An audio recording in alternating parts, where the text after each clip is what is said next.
We are now live. Good evening. This is the Public Works, Parks, Recreation, and the Environment Committee. HPA-TV will be broadcasting tonight's Public Works, Parks, Recreation, and the Environment Committee meeting live on Comcast TV Channel 96, Frontier Channel 6032, and it will also be streamed live on HPATV.org and the HPA-TV Facebook page. It will then be made available for future viewing on the HPA-TV YouTube channel. Thank you. Welcome, everyone. Tonight, we have the committee for, as I said, Public Works, Park, Recreation, and the Environment. We have committee members with us, Councilman Nick LeBron and Councilman John Gale. I am Councilman Marilyn Rossetti, and I am the chair. It is Wednesday, September 9th, 5:30 p.m. We have one very important agenda item. It's a communication from Mayor Bronin with the accompanying resolution confirming the appointment of Franklin Perry II, a regular board member of the Golf Oversight Commission. I know that my colleagues have many questions for Mr. Franklin Perry II. I myself have many questions. This is a very important appointment, but in all seriousness, I do have a few questions.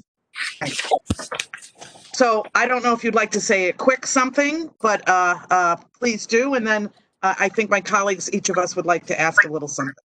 Sure. So thank you all, council members and committee members. Good evening, Franklin Perry. For those of you who I don't know personally, I am a lifelong city resident, born in Hartford, and most recently now work for the state of Connecticut as an attorney and the policy director for the majority leader, Matt Ritter, up at the state legislature. As it comes to the potential appointment to this particular committee, golf has been a lifelong passion of mine. It's been a game that's been in my family. I don't know how many of you are familiar with the Perry name, but it is certainly a name that I have grown up to believe is synonymous with the city of Hartford. And the one thing that my parents always impressed upon me as being here is that service to others is just the debt you pay for being alive, particularly give back to your communities when you have an opportunity. So the chance to kind of marry a lifelong passion of mine through an activity like golf in a way that will use the game to be a vehicle for, I think, hopefully development, particularly for children and families and residents of the city. Vehicle, hopefully being a conduit for those potential changes, being a champion for using the game of golf to teach life skills. Personally, but hopefully through some of whatever programs or initiatives that the commission can get, Goodwin and Keeney, that can be, again, resources available to people who primarily who live here, but if there are opportunities for, you know, residents from other communities, that obviously would be a welcomed addition as well. So hopefully I can bring what little expertise I have on the golf course, but a lot of expertise that I have in terms of connecting people and providing resources for people and using this opportunity in the game of golf to do that. Thank you. I absolutely apologize. I should have introduced the other people here with us today. Jim, why don't you start? My name is Jim Davisco. I'm an attorney at the Office of Corporation Counsel for the City of Hartford. Mike? Michael Looney, Director of Public Works for the City of Hartford. Troy? Troy Stewart, Assistant Director for Family, Children, Youth, and Recreation. And Mark? I'm Mark Dowd, Park Superintendent, City of Hartford. And Charmaine Craig? You're muted. Sorry. Charmaine Craig, Helen's assistant. Thank you. So seriously, though, thank you for taking this interest. We are always thrilled when people want to join commissions and work with us in the city. My quick thing, and certainly, you know, I'll make it no secret. I know Franklin. Franklin is a corporator actually in the organization that in my day job. So we're familiar with each other. But, when we were going through the budget, there was some discussion on our golf courses and access for, city residents and for children, particular and young children of color and older children. And I love that you touched on that. And I'd like to see, certainly Charmaine and others, we've talked about this, having a more robust way to incorporate, kind of, I always said when ebony horse women or ebony horse people started back all those years ago, nobody thought about, horses and the city. I'd love to see how we can grow the love of golf. And I know for people it is a love. I wish I had more of that love. But I'd love to see how we can continue to grow that and really have children use that as something, an alternate to some other things, or just a start for things. We have that beautiful courses in the city of Hartford. So, Franklin, I'd love for us to discuss that more, and I'm glad you touched on that. That's my big, real piece tonight. Yeah, sure. And so hopefully in time, as I develop a better understanding of what existing programs are already up and running, both at Keeney and Goodwin, I think with golf, one of the largest barriers for the game is it's financial. It's an expensive game to participate in, right? And that's from all the way from the equipment to greens fees to travel. As much as I've been able and fortunate to play over at Keeney, one of the opportunities that golf has afforded me is to travel outside of the greater Hartford area and see other communities that you normally wouldn't see, but it's through sport, right? Yeah, and yeah.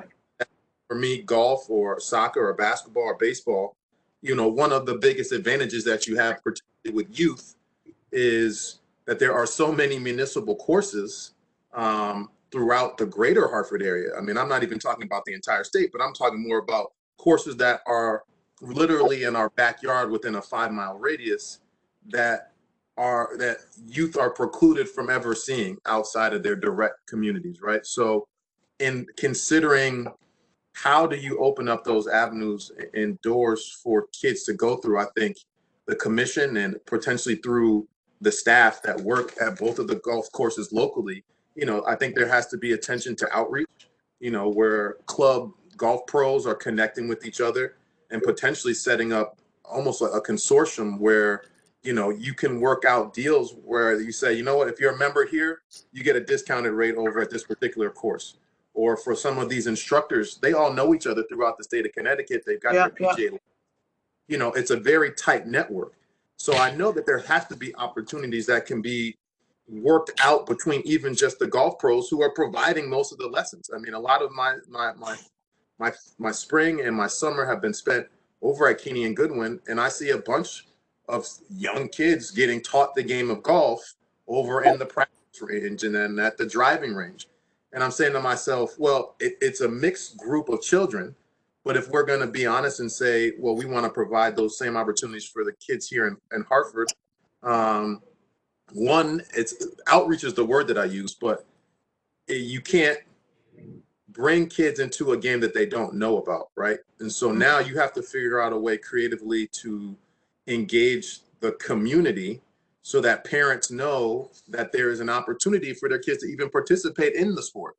I don't know if that exists for the game of golf. I know within the city, we've got groups like, and Councilman LeBron is familiar with this group, but Active City, where you are running youth sports, and there's active engagement in terms of going out in the community and finding kids who want to play basketball, going out in communities and finding kids that want to play baseball. I don't know of anyone, or I can't put a face to anyone who goes out in the community and says, I got this game of golf. You've got. Well, that's what we really want to try to do for next year. So I would think that would be one of the visions that I would have. And I don't think that it really takes a lot. I think it's more selling to parents that this is just another avenue for your children to be engaged in an activity that could potentially lead to other opportunities in life. One thing I will say, the game of golf is very diverse, not only socioeconomically, but racially, right? And one of the things I think sometimes in our communities, when you only see people doing particular activities, you naturally gravitate to those things, right? So when you start seeing other people who are a part of your community and are engaged in participating in something, there naturally is an inclination, I think, to gravitate towards that. How do we increase that visibility? I don't know if it starts with someone like me, who I'm an avid golfer, and finding other guys who are, of all age groups, but I would say young professionals or even established professionals and people who are familiar with the history of Keeney and Goodwin, and asking them and engaging them to just volunteer some time to say, you know what, a couple hours a week, I can go over to the golf course and have an after school program.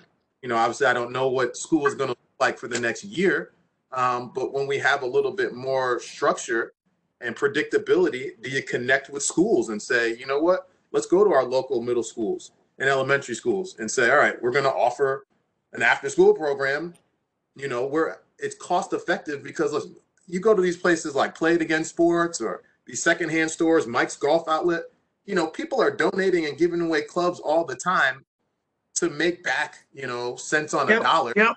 If you engage them, they'd say, I got some old clubs. They're sitting in the basement. No one's touched them for 20 years. I'll give them over to Keeney.